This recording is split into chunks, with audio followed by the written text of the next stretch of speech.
Shalom saudara yang dikasihi Tuhan, kita sedang membahas tentang kitab Wahyu yang berisi dengan 7 meterai. Masing-masing meterai dibuka, ada satu hal-hal yang luar biasa rahasia Allah, yaitu bencana, masalah, dan malapetaka dan sebagainya. Sampai ke meterai ke-7 dibuka. Setelah meterai ke-7 dibuka, masih ada 7 sangkakala. Ketika sangkakala 1 dibunyikan, ada masalah baru lagi, persoalan atau hal-hal luar biasa terjadi. Sampai sangkakala ke-7 dibunyikan, maka muncullah 7 cawan murka Allah. Maka ketika cawan murka Allah 1 muncul, terjadilah hal-hal yang ada di bumi, hukuman ataupun apapun juga, yaitu dari Allah kepada manusia, sampai dengan cawan murka yang ke-7. Sehingga genaplah semua rahasia Allah, dan genaplah itu saudara, bahwa apa yang Tuhan sudah nyatakan dalam kitab Wahyu mengenai bencana, masalah, persoalan atau malapetaka dan keselamatan, serta saudara, yaitu keselamatan untuk orang-orang percaya. Kita berdoa terlebih dahulu.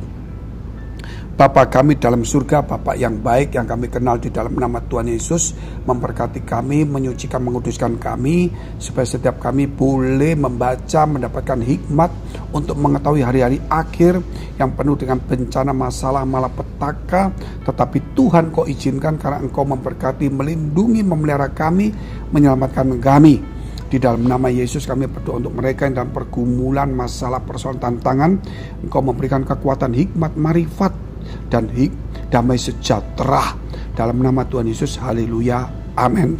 Saudara, satu rahasia besar kalau kita melihat tentang surga mengalami sunyi senyap, bukan berarti tidak ada orang, bukan karena kedukaan, bukan saudara, karena ada satu hal yang akan terjadi, yaitu ketika meterai ke-7 dibuka, surga sunyi senyap, karena saat itulah keputusan Allah yang akan terjadi dengan 7 malaikat yang siap untuk meniup sangkakala. Dan ketika setiap sangkakala ditiupkan, maka akan terjadi hal-hal yang dahsyat, yang luar biasa, yang belum pernah terjadi di muka bumi.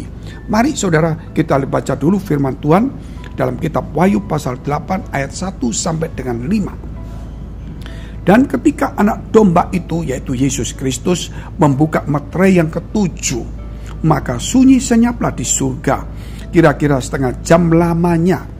Lalu aku melihat ke-7 malaikat yang berdiri di hadapan Allah, dan kepada mereka diberikan 7 sangkakala.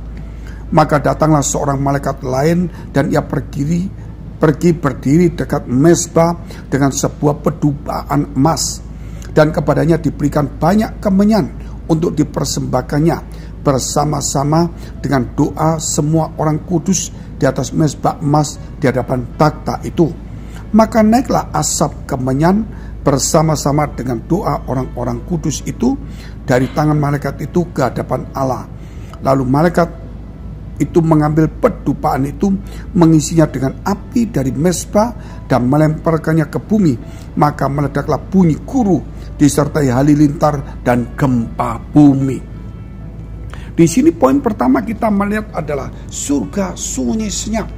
Saat itu 7 malaikat sudah siap sedia, saudara, untuk meniup sangkakalanya.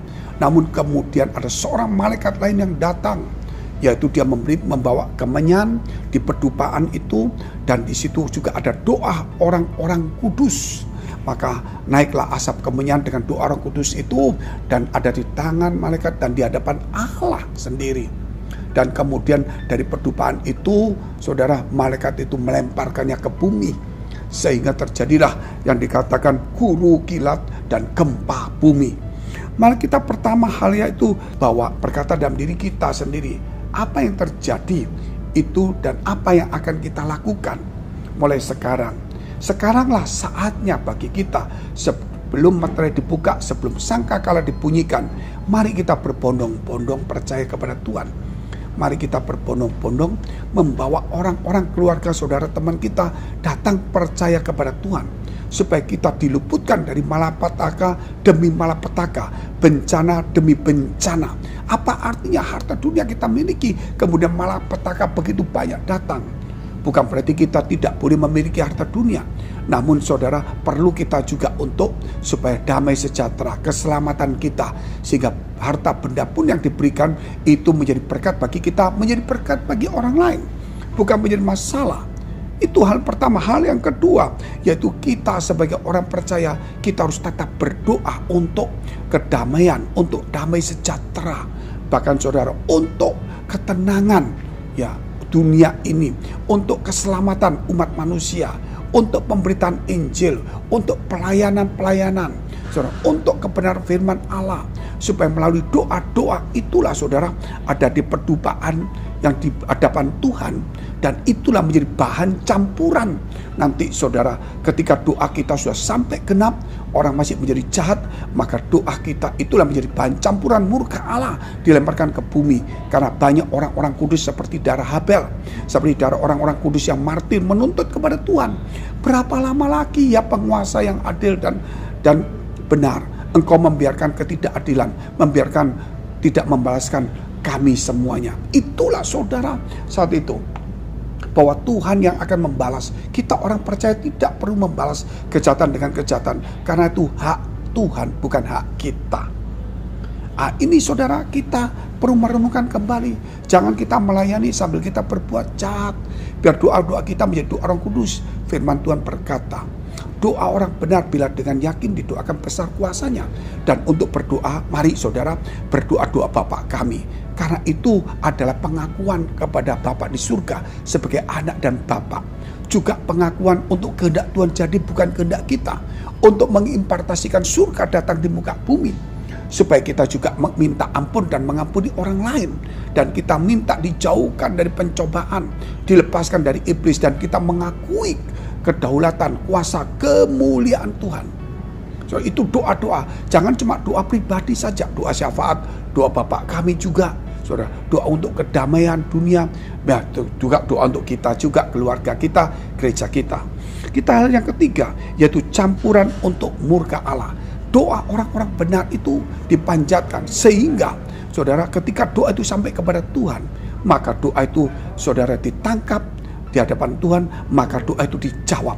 Sehingga yang kita doakan itu kemudian saudara dijawab oleh Tuhan.